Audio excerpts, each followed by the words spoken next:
और इस वक्त बड़ी खबर आपको बता दें, नेपाल में बुधवार सुबह अचानक आई भीषण बाढ़ ने बड़े पैमाने पर तबाही मचा दी। तिब्बत सीमा के पास मध्य नेपाल के कई इलाकों में पानी और मलबे के तेज बहाव ने घरों, सड़कों और पुलों को अपनी चपेट में ले लिया। इस प्राकृतिक आपदा में अब तक 162 लोगों के शव बरामद किए जा चुके हैं, जबकि 750 से ज्यादा लोग अभी भी लापता बताए जा रहे हैं। राहत और बचाव अभियान लगातार जारी है और लापता लोगों की बड़ी संख्या को देखते हुए मृतकों का आंकड़ा और बढ़ने की आशंका जताई जा रही है। सबसे ज्यादा नुकसान रसुआ इलाके में भोटे कोशी नदी के आसपास हुआ है। अचानक बढ़े नदी के जलस्तर और तेज बहाव के कारण कई इमारतें और संपर्क मार्ग क्षतिग्रस्त हो गए। कई स्थानों पर पुल बह जाने से लोगों का संपर्क प्रभावित क्षेत्रों से टूट गया। सड़कें मलबे में तब्दील हो गई, जिससे बचाव दलों को प्रभावित इलाकों में पहुंचने के लिए मुश्किलों का सामना करना पड़ा। और ये तस्वीरों के माध्यम से आपको दिखाते हैं कितना नुकसान यहां पर हुआ है। नेपाल में जल प्रलय में सब कुछ बहता हुआ दिखाई दे रहा है। वहीं दूसरी तस्वीर देखिए, फ्लैश फ्लड में किस तरह का विनाश यहां पर देखा जा सकता है। नारायणी नदी में 64 शव मिले हैं, तो सैकड़ों लोग अभी भी लापता बताए जा रहे हैं। वहीं कहा जा रहा है कि 139 भारतीय भी लापता हैं, जो कि मानसरोवर यात्रा के लिए गए थे। करीब 35 पुल बह गए हैं। तस्वीर देखकर आप समझ सकते हैं, जहां पर पुल भी इस पानी के सैलाब के साथ बहते हुए नजर आ रहे हैं। वहीं 40 किलोमीटर हाईवे क्षतिग्रस्त हो गया, पूरी तरह से हाईवे टूट चुका है। वहीं हेलीकॉप्टर से अब तलाशी ली जा रही है उन जगहों की जहां पर इंसानी मौजूदगी देखी जा रही है, या फिर जहां पर कोशिश की जा रही है कि अगर कोई जीवित हो तो उसे बचाया जा सके, उसका रेस्क्यू किया जा सके। वहीं भारत ने मदद भी भेजी है, किसी भी तरह से जो जरूरत का सामान है उसकी कमी ना पड़ने पाए नेपाल में इस आपदा के समय में, इसलिए भारत ने कई विमान भेजे हैं। तो 10 टन सामग्री भेजी गई है। और वहीं जिस तरह से इन तस्वीरों को हम समझाने की कोशिश करते हैं, तो देखिए यहाँ पर किस तरह से फ्लड और विनाश की तस्वीरें जो दिखाई दे रही हैं, वो कहीं ना कहीं ये बता रही है कितना नुकसान हुआ है। वहीं अगर आप देखेंगे तो करीब 35 पुल बह गए हैं, जो जानकारी सामने आ रही है। और ये कई ऐसे प्रोजेक्ट्स जो यहाँ पर बने हुए थे, उनको भी एक बड़ी क्षति पहुंची है। 40 किलोमीटर हाईवे क्षतिग्रस्त हो गया अगर आप देखेंगे। वहीं हेलीकॉप्टर से तलाशी ली जा रही है उन जगहों की जहां पर ऐसा लग रहा है कि कहीं कोई मौजूद हो सकता है, रेस्क्यू किया जाए। अगर आप समझे तो रेस्क्यू ऑपरेशन अभी भी चल रहा है, इस तस्वीर के जरिए आप समझ सकते हैं। वहीं यहाँ पर देखिए कि यूपी बिहार में अलर्ट घोषित कर दिया गया है।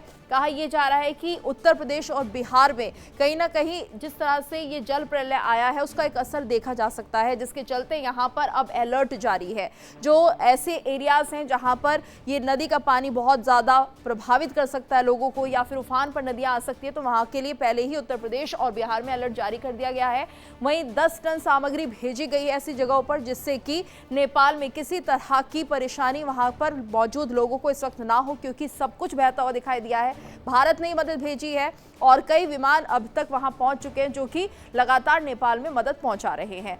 तो हेलीकॉप्टर में जिस तरह से हम देख रहे हैं, हेलीकॉप्टर से तलाशी की जा रही है और ऐसे में कोशिश की जा रही है कि यहां पर ज्यादा से ज्यादा लोगों का रेस्क्यू किया जाए, उन्हें मदद पहुंचाई जाए। वहीं आपदा पर नेपाल के विदेश मंत्री का दावा भी सामने आ गया। 300 से ज्यादा भारतीय लापता हैं, ये कहना है शिशिर खनाल का। नेपाल त्रासदी में अब तक 165 लोगों की मौत की पुष्टि हो चुकी है। 700 से ज्यादा सैलानी, 826 सुरक्षाकर्मी लापता हैं। तो कुल मिलाकर आंकड़े बढ़ते हुए दिखाई दे रहे हैं। नेपाल त्रासदी में अब तक 165 मौतों की पुष्टि हुई है। कहा जा रहा है कि 700 से ज्यादा सैलानी जो थे वो यहां पर पहुंचे हुए थे और 826 सुरक्षाकर्मी लापता बताए जा रहे हैं। इनके बारे में कोई जानकारी अब तक नहीं मिल पाई है। तो देखिए जिस तरह से नेपाल में कुदरत का रौद्र रूप देखने को मिला, पानी के तेज बहाव में विशाल चट्टान भी टिक नहीं सकी और बह गई। तस्वीरें बता रही हैं कि हालात कितने भयावह यहां पर हो गए हैं। ये देखिए तस्वीर सामने आ रही है जो डराने वाली है। ये ऐसी चट्टान थी जिसे शायद कोई वैसे ही देखता हो तो अंदाजा लगाना मुश्किल था कि इसे कभी कोई हिला पाएगा, लेकिन जल का ये रौद्र रूप, जल की ये प्रलय कहीं ना कहीं इस भारी भरकम चट्टान को भी अपने साथ ले जाते हुए दिखाई दे रही है। ये तस्वीरें बता रही हैं किस कदर ये जल प्रलय रही है। तो यहाँ पर जिस तरह से लगातार भी कोशिश की जा रही है मदद करने की, रेस्क्यू करने की, लेकिन उस बीच कुछ जो तस्वीरें सामने आ रही है वो डराने वाली तस्वीरें हैं। किस तरह का जल प्रलय रहा ये तस्वीर बयां कर रही हैं, क्योंकि धीरे धीरे बहुत सी ऐसी तस्वीरें आ रही हैं जो अपने आप में हैरान करने वाली है। ये देखिए किस तरह से भारी भरकम चट्टान को भी जिस तरह से पानी का ये प्रेशर आता है वो बहाते हुए ले जा रहा है। तो वही देखिए नेपाल में फ्लैश फ्लड के बाद तबाही का एरियल व्यू सामने आया। ऊपर से दिख रहा है ये मंजर बाढ़ की भयावहता का अंदाजा लोगों को दे रहा है कि देखिए किस तरह से ये जो पानी है पूरे फोर्स प्रेशर के साथ आगे बढ़ता हुआ कितना ये भयावह मंजर है, क्योंकि यहाँ पर लोग काम कर रहे थे और उसी दौरान ये पानी की तबाही यहाँ पर देखी गई। रौद्र रूप पानी का यहाँ पर देखा गया। तेज धार ने कई इलाकों में घरों और सड़कों को बुरी तरह से प्रभावित किया है और हर तरफ तबाही के निशान नजर आ रहे हैं। ये देखिए किस तरह से ये जो दबाव है पानी का आगे बढ़ता हुआ दिखाई दे रहा है और इतना ज्यादा वेग यहाँ पर हमें दिखाई दे रहा है इस पानी की, इतनी स्पीड इस पानी की दिखाई दे रही है कि ये रौद्र रूप लेता हुआ दिख रहा है, जिसमें कि सब कुछ तबाह हो गया है। ये कुछ तस्वीरें जो है एक एक कर सामने आ रही है, जो बता रही है किस तरह की जल प्रलय नेपाल ने देखी है, किस तरह से इस जल का रौद्र रूप यहाँ पर दिखाई दिया है और ये विनाश करता हुआ आगे बढ़ा है, जिसमें कई लोगों की मौत की खबर आ रही है और न जाने कितने लोग इसमें लापता हो गए हैं। ये कुछ तस्वीरें हैं जो डराने वाली है। कुछ हाइड्रो प्रोजेक्ट्स यहाँ पर चल रहे थे जिनको एक बड़ा नुकसान यहाँ पर हुआ है। नेपाल में बाढ़ से तबाही और गहराती हुई जा रही है। मरने वालों की संख्या 160 के पार पहुंच गई है, जबकि सैकड़ों लोग अभी भी लापता हैं। रसुआ और आसपास के इलाकों में राहत बचाव दल मलबे में जिंदगी तलाश रहे हैं। लापता लोगों में 130 से ज्यादा भारतीय भी बताए जा रहे हैं। तो भारत ने भी राहत सामग्री और जरूरी दवाइयां नेपाल भेजी हैं। तो लगातार ये तस्वीरें सामने आ रही हैं जो कि बयां कर रही हैं कितना बड़ा नुकसान नेपाल में हुआ है। खासतौर से कुछ भारतीय सैलानी भी जो गए थे वो यहाँ पर लापता। और ये कुछ और तस्वीरें जो डराने वाली हैं। पुल किस तरह से इस तेज बहाव में बहता है ये आप देख सकते हैं। अंदाजा इस खौफनाक मंजर का लगा सकते हैं। ये तस्वीरें बयां कर रही हैं नेपाल ने आखिर ये कैसा दिन देखा है, कैसी जल प्रलय देखी है जिसमें सब कुछ तबाह होता हुआ, सब कुछ बिखरता हुआ दिखाई दे रहा है। पानी का ये तेज बहाव जिस तरह से आगे बढ़ते हुए दिखाई दे रहा है वो सब कुछ अपने साथ बहाता हुआ ले जा रहा है। और ये तस्वीरें डराने वाली हैं, खौफनाक तस्वीरें हैं। लोगों की स्थिति उस वक्त और क्या रही होगी ये अंदाज़ा भी लगाया जा सकता है। और ये तस्वीर एक बार फिर से हम आपको समझाने की कोशिश करते हैं किस तरह से पानी का ये दबाव, पानी का ये प्रेशर यहाँ पर पुल को भी अपने साथ बहाता हुआ ले जाता दिख रहा है। ये तस्वीरें बयां कर रही हैं कि यहाँ पर किस तरह से जल प्रलय आई और अपने साथ सब कुछ समेट कर ले गई। तो यहाँ पर ये जो पुल है किस तरह से इस पानी के बहाव में पूरी तरह से बह गया है। आसपास कुछ बिल्डिंग्स भी है। कहा यह भी जा रहा है कि बहुत सी इमारतें तहस नहस हो चुकी हैं, वो भी इस जल प्रलय में समा चुकी हैं। तो एक एक कर ये तस्वीर हम आपको दिखाने की कोशिश कर रहे हैं। नेपाल में क्या आपदा आई है इन तस्वीरों के जरिए बयां की जा रही है। वो तस्वीरें बता रही हैं कि आखिर ये जो आपदा है कितनी ज्यादा भयावह रही है। अभी आंकड़ा भी सामने नहीं आया कितने लोग लापता होंगे। सिर्फ यहाँ पर जानकारी जो सामने अभी तक आई है, बताया ये जा रहा है कि तकरीबन 1000 से ज्यादा लोग हैं जो इससे प्रभावित हुए, लेकिन ये आंकड़ा बढ़ भी सकता है। लेकिन फिलहाल ये तस्वीरें, ये देखिए किस तरह से इस पुल को ये जल प्रलय, ये पानी का दबाव आगे बढ़ाता हुआ दिखाई दे रहा है और अपने साथ बहते हुए यहाँ पर हम देख सकते हैं कि ये जो पुल है पूरी तरह से पानी के आगोश में डूब चुका है।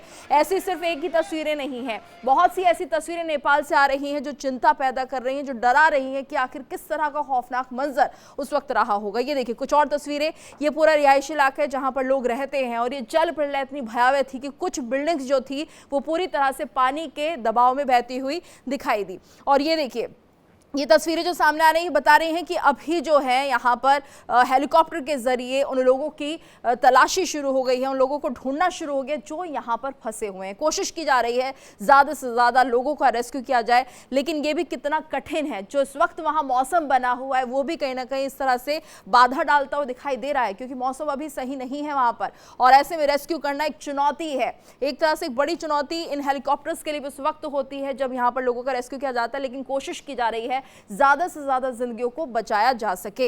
ये आप तस्वीरें देखकर समझिए कि नीचे किस तरह से पानी का प्रेशर है, बहाव है और यहाँ पर लोगों का रेस्क्यू किया जा रहा है, क्योंकि कुछ लोग इस इलाके के आसपास अभी मौजूद हैं, फंसे हुए हैं और कहीं रात ना हो जाए, देर ना हो जाए, उस समय को देखते हुए भी यहाँ पर कोशिश की जा रही है हेलीकॉप्टर के जरिए इन लोगों को जल्द से जल्द बाहर निकाला जाए। तो ये हालत है नेपाल की इस वक्त, जिस तरह की आपदा यहाँ पर पहुंची है। भारत हर संभव मदद दे रहा है, लेकिन कुछ तस्वीरें ये बता रही हैं कि किस तरह से लोगों को मदद पहुंचाने की कोशिश, उन्हें वहां से रेस्क्यू करने की कोशिश। और ये तस्वीरें इस कदर यहां पर दिखाई दे रही हैं कि आधे से ज्यादा लोग अगर इन तस्वीरों को देखें तो उनके दिल में खौफ बैठ जाए। लेकिन वो व्यक्ति जो यहां पर फंसे हुए हैं उन्हें देखकर आप समझ सकते हैं। देखिए कुछ और तस्वीरें भी सामने आ रही हैं, इसमें हम आपको दिखाने की कोशिश करते हैं ये पानी का सैलाब किस तरह से अपने साथ सब कुछ बहाता हुआ ले जा रहा है।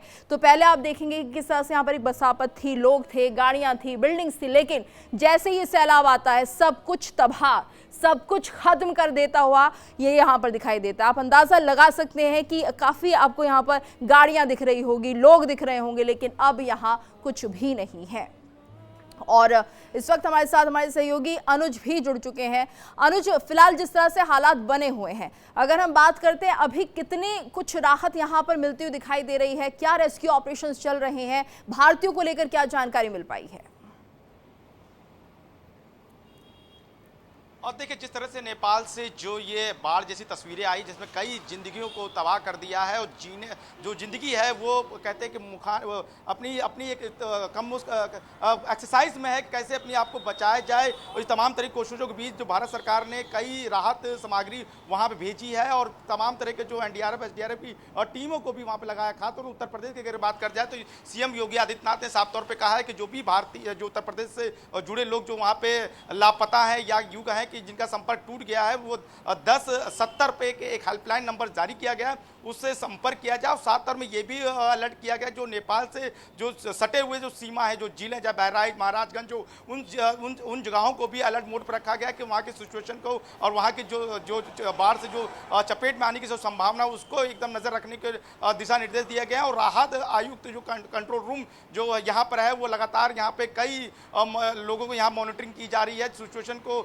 देखा जा रहा है कि हर परिस्थितियों को भापा जा रहा है कि क्या क्या पल पल क्या क्या सिचुएशन बदल रही है। तो तमाम तरह के जो उत्तर प्रदेश की खासतौर से योगी सरकार बेहद एक्टिव मोड में है, और कोई भी अगर व्यक्ति अगर वहाँ से संपर्क टूट चुका है उसको कैसे वहाँ से लाया जाए, इसके लिए तमाम तरह के यहाँ के जो सरकारी विभाग के तमाम जो मंत्री हैं उनको साथ लगाया गया। और जो सरकार के साफ तौर पर कहना है कि जो यहाँ के जो हवाई जहाज की जरूरत पड़े या सरकारी विमान की जरूरत पड़े वो भी यहाँ से लिया जा सकता है। और साथ में यहाँ के जो राहत जो रेस्क्यू ऑपरेशन करने वाली जो टीम है उनको भी एक दल यहाँ से रवाना किया गया कि जिससे कि लोगों को सही समय पर लाया जाए, और राहत सामग्री भी बांटी गई है।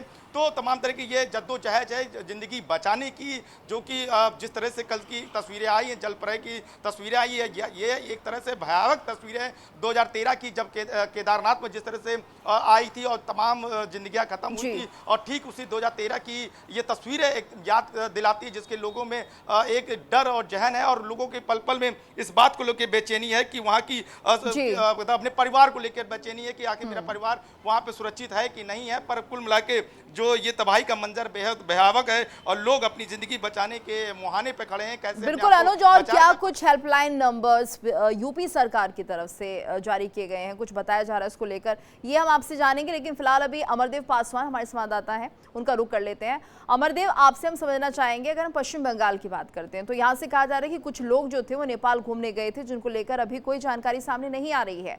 तो क्या कुछ ये आंकड़ा दिखाई दे रहा है, कितने लोगों की पहचान हो पाई है, और क्या अपडेट मिल रहा है इसको लेकर? देखिए, जिस तरीके से नेपाल में जो है प्राकृतिक जो आपदा जो आई है, उसमें जिस तरीके से यहाँ से पश्चिम बंगाल के जो आंकड़े जो देखे जा रहे हैं, उसमें कोलकाता से करीबन 32 लोग जो है मानसरोवर जो है घूमने के लिए निकले थे, उनका जो है लापता होने की जो है खबर सामने आई है। इसके अलावा हुगली जिले से करीबन 65 लोग जो है वो भी जो है घूमने के लिए जो है निकले हुए थे, उनसे भी कोई संपर्क नहीं हो पा रहा उनके परिवार से। इसके अलावा जो है अभी आज सुबह ही जो है दुर्गापुर से भी जो है वहां से भी खबर सामने आई है, जहां से 3 लोग जो है, एक ही परिवार के 3 लोग जो है वो घूमने के लिए निकले हुए थे मानसरोवर के लिए। उनका भी कोई अता पता नहीं मिल पा रहा है। और इस बीच जो है राज्य सरकार के तरफ से जो है हेल्पलाइन नंबर जो है वो जारी किया गया है, और लगातार जो है पश्चिम बंगाल के जितने भी जो है जिले हैं या कस्बे हैं, वहां से ये जो है जनसंपर्क अभियान जो भी चलाया जा रहा है, ये सूचनाएं दी जा रही हैं कि अगर किसी का परिवार अगर जो है कहीं घूमने गया हो और वो नेपाल के रास्तों से अगर गुजरा हो और उनसे संपर्क नहीं हो पा रहा हो, तो तुरंत जो है वो राज्य सरकार द्वारा जो जारी किया गया जो हेल्प नंबर है उसमें जो है संपर्क करके पूरी जानकारी दें। और साथ ही जिस तरीके से जो अब तक जो जानकारियां जो मिली हैं, जो आंकड़े अब तक जो सामने आए हैं, उसमें जो है पुलिस भी जो है जाके हर परिवार से जाके मिल रही है, और तमाम जो जरूरी जो है कागजात हो, चाहे वो उनकी पहचान हो, वो जो है एकत्र कर रही है। और वो जो है सूचना जो है सीधे तौर पे जो है पश्चिम बंगाल के जो मुख्यमंत्री उन तक जो है वो पहुंचा रही है। और जो है अब तक जो है जिस तरीके से देखा जा रहा है राज्य सरकार की तरफ से भी जो है इस पूरे मामले में जो है काफी जो है काफी अफसोस जताया जा रहा है। उसके साथ में ही जो है हर संभव जो है कोशिश जो है मदद की कोशिश करने की जो है बात जो है वो भी कही जा रही है। ये जो है अब तक जो है देखने को मिल रही है और तमाम जो है अब तक जो है प्रयास भी जारी है कि और लोग जो है आंकड़े जो अगर बढ़ने का भी जो है ये आशंका भी जताई जा रही है कि जैसे जैसे जो है हेल्पलाइन नंबर के तहत जो है जो खबरें जो सामने आ रही हैं बिल्कुल, यानी कि लगातार ये कोशिश भारत सरकार की तरफ से भी हेल्पलाइन नंबर जारी किए गए हैं जिसपे कि लोग अपने रिश्तेदारों के बारे में जानकारी ले सकते हैं। इस बीच एक बड़ी खबर आ रही है, नेपाल की मदद के लिए भारत ने हाथ बढ़ाया है। नेपाल को लगातार मदद पहुंचा रहा है भारत। राहत सामग्री लेकर दूसरा विमान रवाना हो गया। 35 टन राहत सामग्री के साथ एक और विमान तैयार हो चुका है। तो नेपाल को वक्त रहते आगाह नहीं करने का आरोप भी लगा है। नेपाल की कई मीडिया रिपोर्ट में चीन पर भी गंभीर आरोप लगे हैं। देखिए जिस तरह से यहाँ पर भारत की तरफ से मदद पहुंचाई जा रही है, वहीं नेपाल में भीषण तबाही के बाद सवालों में चीन भी घिरता हुआ दिखाई दे रहा है। नेपाल को वक्त रहते आगाह नहीं करने का आरोप लगाया जा रहा है चीन पर। नेपाल को वक्त रहते अगर इस बारे में पता चलता तो तैयारियां बेहतर हो सकती थी। नेपाल की कई मीडिया रिपोर्ट्स में ये खुलासा हुआ है। वहीं एक और बड़ी खबर आपको बता दें, नेपाल में बाढ़ से तबाही पर धीरेन्द्र शास्त्री ने दुख जताया है। उन्होंने कहा कि विपदा की घड़ी में एकजुट होकर मदद की जाए। नेपाल की मदद के लिए पीएम मोदी के प्रयासों की सराहना भी उन्होंने की। राहत बचाव के लिए नेपाल जाएगी बागेश्वर धाम की टीम। बाढ़ पीड़ितों को भोजन, दवाएं और जरूरी सामान टीम पहुंचाएगी।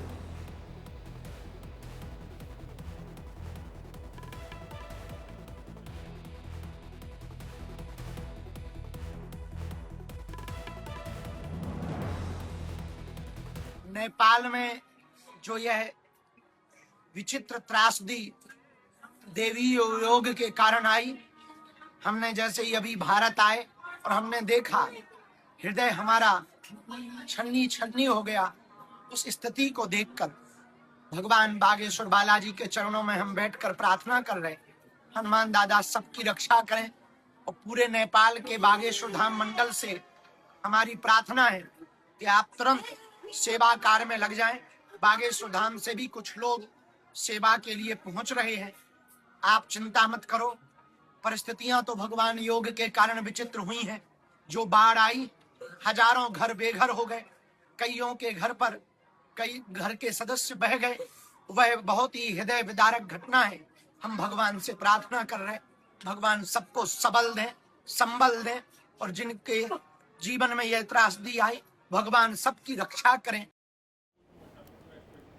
तो देखिए लगातार तस्वीरें सामने आ रही है किस तरह से नेपाल में ये जल प्रलय लोगों के लिए काल बनकर सामने आई है। और ये तस्वीरें कुछ सीधी तस्वीरें भी आ रही हैं नेपाल से, जो हम आपको दिखाने की कोशिश कर रहे हैं। पहली तस्वीर में तो तबाही का मंजर आप देख रहे हैं। दूसरी तस्वीर नेपाल से अभी लाइव तस्वीरें हैं, किस तरह से वहाँ पर इस तबाही के बाद की तस्वीरें हैं। सब कुछ वीरान, सन्नाटा यहाँ पर पसर गया है और लोगों को ढूंढने की कवायद जारी है। रेस्क्यू टीमें लगी हुई हैं। किसी भी तरह से कोई अगर ऐसा इंसान बचा हो जिसे मदद की ज़रूरत हो तो उसे मदद मुहैया कराई जाए। और ये देखिए, ये तस्वीर आप देखकर अंदाज़ा लगा रहे होंगे कभी बसापत यहाँ पर रही होगी और किस तरह से जल प्रलय ने वो सब कुछ तबाह कर दिया है, उजाड़ दिया है। अब यहाँ पर सिर्फ खामोशी है। लोगों को ढूंढने का प्रयास किया जा रहा है, लोग अपनों को ढूंढ रहे हैं, परेशान हो रहे हैं। लेकिन जल प्रलय के बाद की तस्वीरें बता रही हैं कि अब यहाँ कुछ बचा नहीं है। अगर आप इन तस्वीरों पे नज़र डालेंगे तो आप देखेंगे इसकी भयावहता। और ये एक तस्वीर और आप देख रहे हैं बीच में, ये तस्वीर आप देखिए किस तरह से यहाँ पर जल प्रलय कोशिश की जा रही है। हम आपको दिखाएं, तिब्बत से जब ये जल प्रलय उठकर आती है, वहाँ पर जो पानी का दबाव होता है, किस कदर वो फोर्स और प्रेशर के साथ आगे बढ़ता है कि सब कुछ उसमें लील जाता है, सब कुछ उसमें समाहित हो जाता है। और कुछ एरियल तस्वीरें हम आपको दिखाने की कोशिश कर रहे हैं, कुछ सैटेलाइट तस्वीरें सामने आ रही हैं जो इस जल प्रलय की भयावहता को बताने की कोशिश कर रही हैं। आखिर क्या हुआ उस वक्त और किस तरह से इस जल प्रलय में सब कुछ तबाह हो गया, सब कुछ समा गया। और वहीं दूसरी तस्वीर जहाँ पर सिर्फ प्रलय के बाद की ये खामोशी बता रही है कि किस तरह का ये प्रलय था और कितनों ने अपनों को खो दिया है यहाँ पर। अब सब कुछ इसे समेटना बहुत मुश्किल और चुनौतीपूर्ण है। हालांकि भारत लगातार नेपाल की मदद कर रहा है। कोशिश की जा रही है जो लोग लापता हैं उन्हें ढूंढा जाए। कुछ एरियल व्यूज भी सामने आ रहे हैं, कुछ ऐसी तस्वीरें भी सामने आ रही हैं जिससे कि इस जल प्रलय को ढूंढने की क्या वजह रही उसकी कोशिश यहाँ पर की जा रही है कि आखिर किस तरह से भयावहता यहाँ पर दिखाई दी और क्या कारण रहे इस जल प्रलय के। और इस वक्त हमारे साथ संवाददाता अनुज और अमरदेव लगातार बने हुए हैं। अनुज, देखिए तो यहाँ पर अब बात की जा रही थी कि हेल्पलाइन नंबर कोई जारी किया गया है, क्योंकि बहुत से ऐसे लोग थे जो मानसरोवर यात्रा के लिए निकलते हैं भारत से, कुछ टूरिस्ट भी होते हैं जो भारत से निकलते हैं, तो ऐसे में उनके लिए क्या कुछ अब मदद दी जा रही है भारत की तरफ से? नेपाल के लिए कहा जा रहा है कि एक विमान और रवाना कर दिया गया है। वहीं जिस तरह से बाढ़ का जो पानी है वो कहीं ना कहीं यूपी और बिहार के लिए एक चुनौती बन सकता है, इसके लिए क्या तैयारी? इसीलिए योगी सरकार ने कल ही दिशा निर्देश दिए हैं अधिकारियों को कि फील्ड पे जाएं और राहत जो कंट्रोल रूम है उसमें लगातार मॉनिटरिंग की जा रही है। और साफ तौर पे योगी आदित्यनाथ ने कहा कि जो भी सरकारी विमान की जरूरत पड़े उसका भी आप लोग इस्तेमाल करें और अपने अलग से जो विंग होती है एनडीआरएफ एसडीआरएफ की टीमों के साथ नागरिक सुरक्षा की जो टीमें हैं उनको अलर्ट मोड पर रखते हुए रवानगी की गई है कि जो भी नेपाल से जो सटे हुए इलाके हैं खासतौर पर वहाँ पर निगरानी की जाए, चौकसी की जाए और उत्तर प्रदेश से जो लापता हुए हैं लोगों को उनको ट्रेस किया जाए। तो इसके लिए पूरी महकमा की टीम लग चुकी है। पर अभी जो बड़ी खबर आ रही है कि बाढ़ से पूरी तरह प्रभावित नेपाल के लिए मानवीय सहायता और आपदा राहत सामग्री, दवाएं, खाने के पैकेट के लिए आज हिंडन से दूसरी उड़ान यानी इंडियन एयरफोर्स की C-17 ने उड़ान भरी है। उसके साथ संभवतः 37 टन की राहत सामग्री बेची गई है। तो ये अभी फिलहाल लगातार जो गाजियाबाद जो एयरबेस है वहाँ से चीज़ें लगातार वहाँ से उड़ान भरी जा रही है, यानी पूरी तरह से जो सरकार है वो अलर्ट मोड पर है। तो यानी अब कुल मिला के देखा जाए तो हवन पूजन भी किया जा रहा है। कई साधु संत हैं जो कि पुजारी हैं इस बात के लिए कि जिस तरह से आपदा प्राकृतिक आई है वो शांत हो जाए, रौद्र रूप उनका कम हो जाए, उसके लिए प्रार्थनाएं दुआओं का दौर शुरू हो चुका है। लखनऊ के बड़े मंदिर हनुमान सेतु में भी पूजा पाठ का कार्यक्रम शुरू हो चुका है। अयोध्या की बात की जा रही है, मथुरा की बात निकल के आ रही है कि सभी जो है और साथ साथ जो लखनऊ के जो इस्लामिक सेंटर ऑफ इंडिया है यहाँ के जो इमाम है मौलाना खालिद रशीद फिरंगी मैली, वो अब कह रहे हैं कि हम जब नमाज अदा करने जाएंगे करीब 1 बजे तो दुआ करेंगे अल्लाह से कि ये जो प्राकृतिक आपदा आई है उसको कहीं ना कहीं कम किया जाए और जिस तरह से परिवार के लोग जो बिछड़ गए हैं उनको दुख सहने की शक्ति दे। तो यानी अब पूरा तरह देखा जाए तो एक थोड़ा दुआओं का दौर अब शुरू हो चुका है। पर उत्तर प्रदेश सरकार पूरा हर पल एक निगाह रखी है, क्योंकि नेपाल से सटे कई ऐसे जिले हैं जो कि उत्तर प्रदेश के कई जिले उसके जद में आते हैं, तो उसको खासतौर पर रखा गया। अगर वो जिले अगर बाढ़ से प्रभावित होते हैं तो समझ लिया उत्तर प्रदेश के कई जो जिले हैं वो थोड़ा सा प्रभावित हो सकते हैं। इसलिए समय रहते सरकार ने दिशा निर्देश कल से जारी कर दिए गए हैं और तमाम तरह के टोल फ्री नंबर भी दिए गए हैं और जो लोग निकले उन्हें ट्रेस करने की कोशिश की जा रही है। और साफ तौर पर यह भी कहा है कि सोशल मीडिया के जरिए तमाम जो उनकी इंस्टाग्राम जो यूपी सरकार का वहां पे प्रचार प्रसार किया जा रहा है, यानी हर मुमकिन कोशिश की जा रही है कि लोगों को समय रहते बचाया जा सके। जो लोग लापता है उनकी सूची सही आ सके, क्योंकि परिवार में तमाम तरह के परेशानियां हैं कि किस तरह से उनसे कनेक्ट नहीं हो पा रहे, क्योंकि जिस तरह से ये बाढ़ आई है तो लोगों का लोग डिस्कनेक्ट हो चुके हैं, लोग किसी से संपर्क में नहीं है। पर पूरी तरह से जो भारत सरकार है अपने इंडियन एयरफोर्स के साथ, इंडियन आर्मी के साथ और जो भी मदद हो सकती वो पूरी की जा रही है। पर राहत सामग्री तौर पर देखा जाए तो जो राहत रिलीफ मटेरियल के तौर पे कल से ये एयरफोर्स जब एक्टिव था तो कल एक दल रवाना किया गया, तो और आज भी सुबह से कई दल रवाना हो चुके हैं और उत्तर प्रदेश सरकार की योजना से भी भेजा जा रहा है। बिल्कुल अनुज, और ऐसे में जिस तरह से इस जल प्रलय की भयावहता दिखाई दे रही है और पश्चिम बंगाल में भी काफ़ी लोग ऐसे थे जो कि नेपाल घूमने गए थे, टूरिस्ट थे, कुछ यात्री भी थे। अमरदेव भी हमारे साथ लगातार जुड़े। अमरदेव, क्या यहाँ के लिए भी किसी तरह का अलर्ट जारी किया गया है इस जल प्रलय को देखते हुए? कोई सावधानियां पश्चिम बंगाल के लिए भी? देखिए, जिस तरीके से बिहार का सीमा जो है नेपाल से लगता है, उसी तरीके से जो है पश्चिम बंगाल का भी कुछ सीमा जो है वो नेपाल से लगता है। तो कई लोग ऐसे भी हैं जो नेपाल के, भले ही उनका जन्म स्थान नेपाल है, लेकिन वो जो है पश्चिम बंगाल में विभिन्न तरह के जो फैक्ट्री हो, चाहे वो अन्य जो है कार्यों में यहाँ पर जो कार्यों के तहत जो यहाँ पर रह रहे हैं, काफी सालों से रह रहे हैं, उनका भी परिवार जो है वो नेपाल में रह रहा है। वो भी परेशान है कि आखिर इस हादसे में उनके परिवार का क्या हुआ, और उनसे लगातार वो संपर्क भी कर रहे हैं लेकिन संपर्क भी नहीं हो पा रहा है। इसको लेकर वो नजदीकी थाने जा रहे हैं, थाने से संपर्क कर रहे हैं। संपर्क साधने के बाद में जो है हेल्पलाइन के जी नंबर के बिल्कुल, के यानी द्वारा कि जो है कोशिशें लगातार जारी है, प्रशासन की तरफ से भी मदद दी जा रही है। धन्यवाद करना चाहेंगे आप दोनों का इस पूरी जानकारी को साझा करने के लिए। वक्त तो चला एक ब्रेक का, ब्रेक के बाद खबरों का सिलसिला लगातार जारी है। देखिए इंडिया डेली 24/7 अब आपकी स्मार्ट टीवी पर। इंडिया डेली मौजूद है सभी डिजिटल प्लेटफॉर्म पर लाइव और लगातार। इंडिया डेली 24/7 हर दिन राष्ट्र को समर्पित।